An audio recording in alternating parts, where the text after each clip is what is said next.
Well, welcome to Tuesday Update. Today is Tuesday, February 2nd. You know, I'm very, very pleased we've been able to connect with so many of our homebound who are ill. So Linda Green and our pastoral care office and myself, we've been able to either Zoom or to phone call and to connect with those who might be hurting, and we offer a little blessing. So again, if you would like that, we're more than happy to try and do that. Give us a call in the office, and then we'll set up a time that we can connect with you either by phone or Zoom, and it'll be good just to chat with you and to give you a little blessing. So please let us know if we can be of help. You know, we're trying something different for the World Day of the Sick. Remember, that's February 11th. And we're going to do, you see behind me, two trees. And one here has red color hearts, and over here, the pink color hearts. And what we want to try to do is to get the names of all of our people here or friends of yours who are ill. We're going to put them here on the tree with the red hearts. And then we also want to recognize the great gift that caregivers are to all of us. You know, those family members, those friends, those our medical team. And we're going to list them over here on our tree of healers over here. And so we'd ask you, send those in to us. And we're going to load up our trees with that. We've already had a good response to that. And then what we'll do on the weekend of the 12th and 13th of February, we're going to do a little blessing here at Weekend Mass.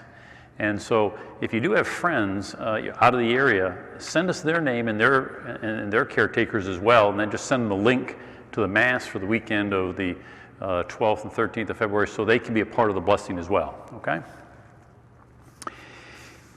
We had a recent wine and cheese. We've got a lot of new people who have been joining our parish, and these wine and cheese are just something I really enjoy doing.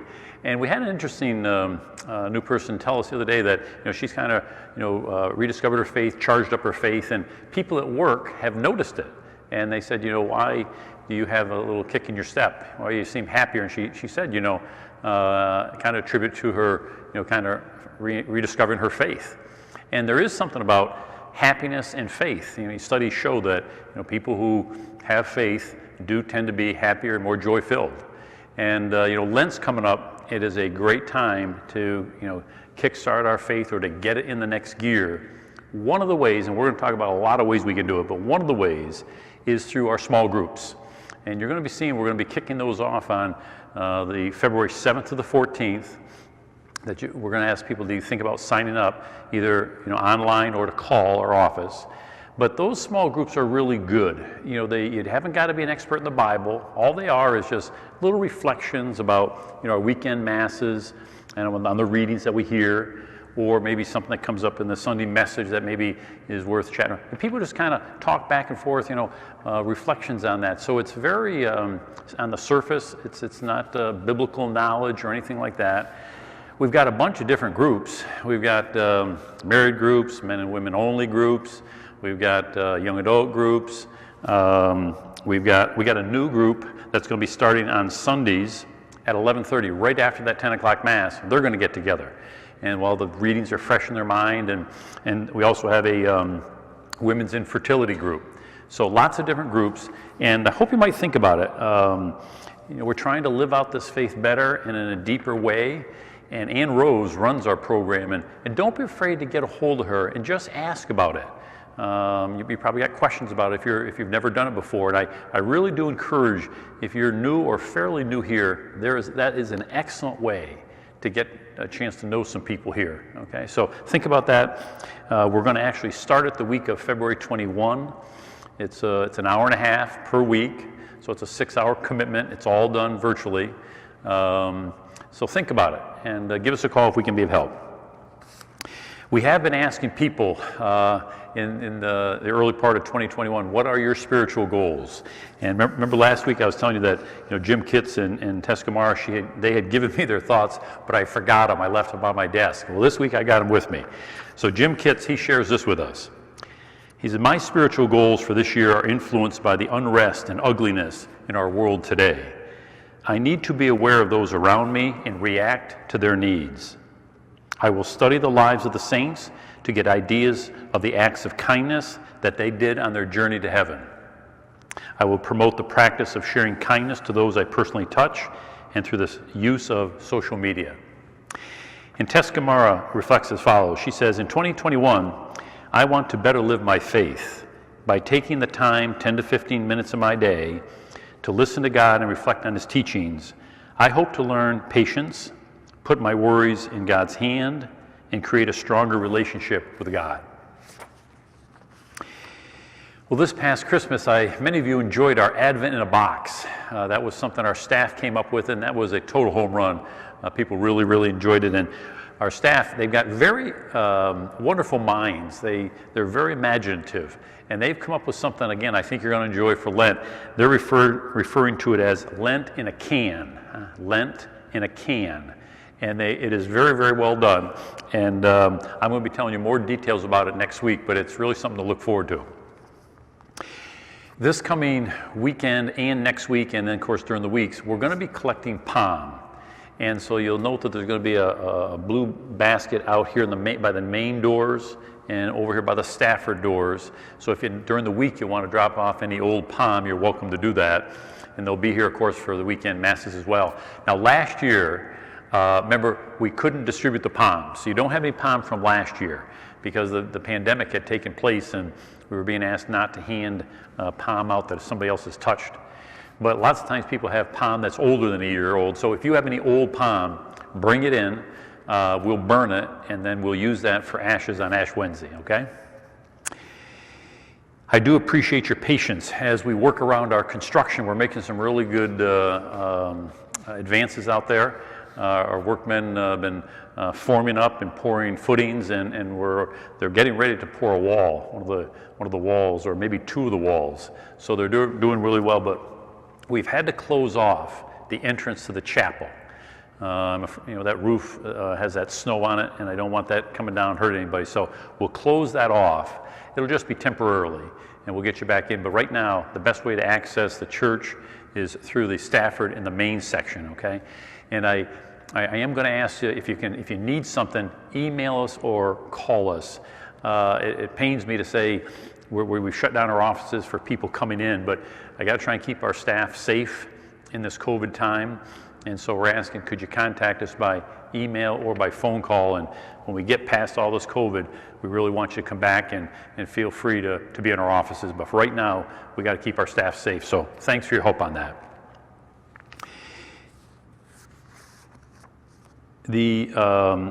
Just a reminder at noon, just to pause. We're just going to pause and just say a prayer for unity in our family, our communities, our nation. We need to do that. So just encourage you to do a quick prayer at noon.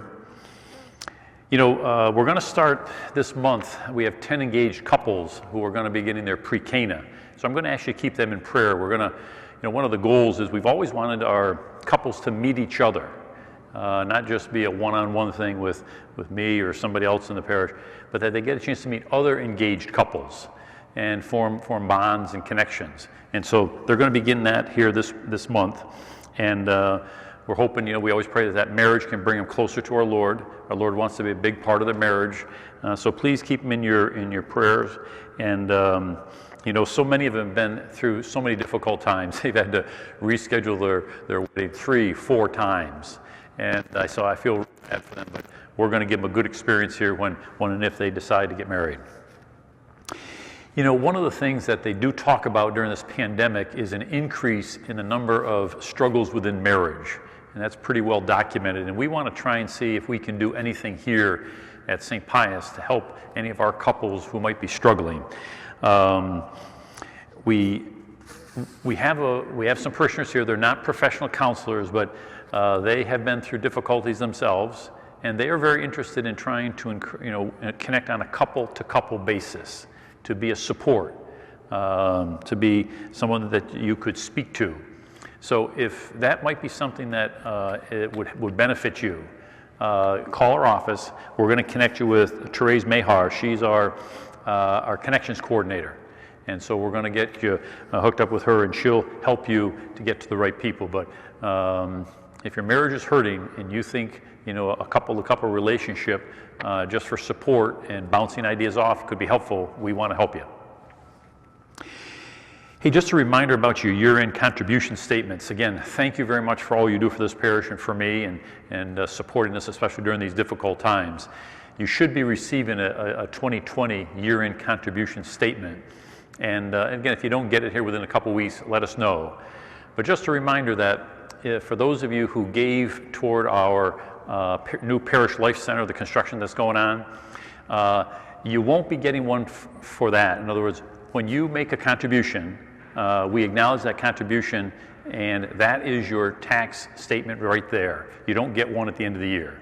It's the same with the bishop's appeal or the diocesan appeal. That is going to come from the diocese. That doesn't come from us. The only thing you'll get from us is your parish contributions.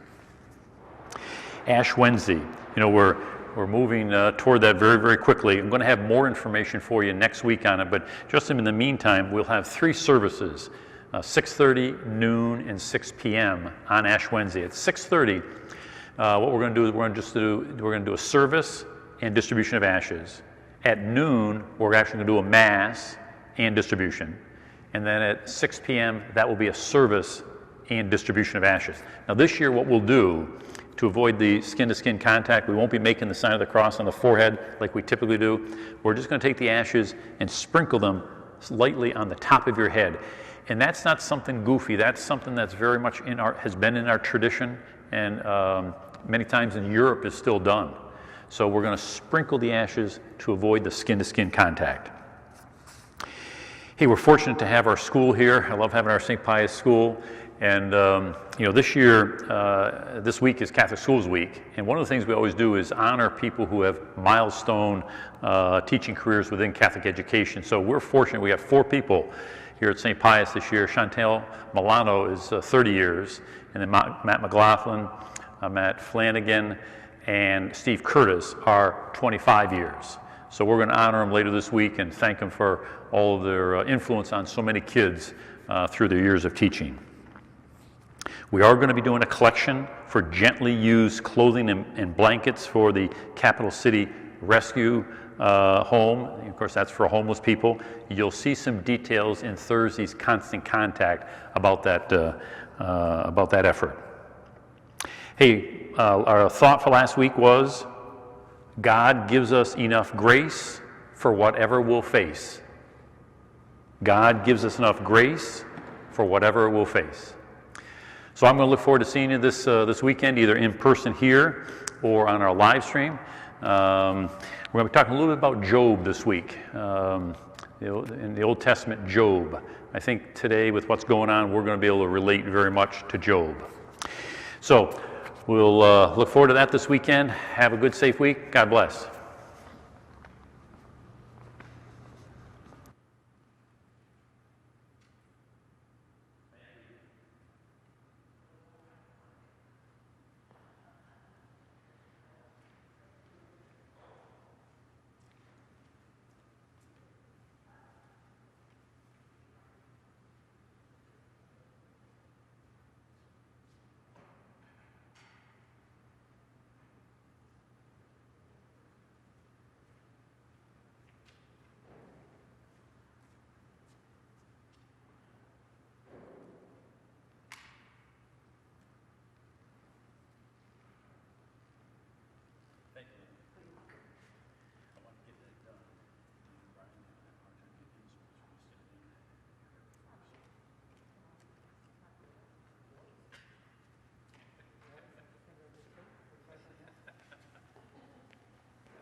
Thanks, Brian.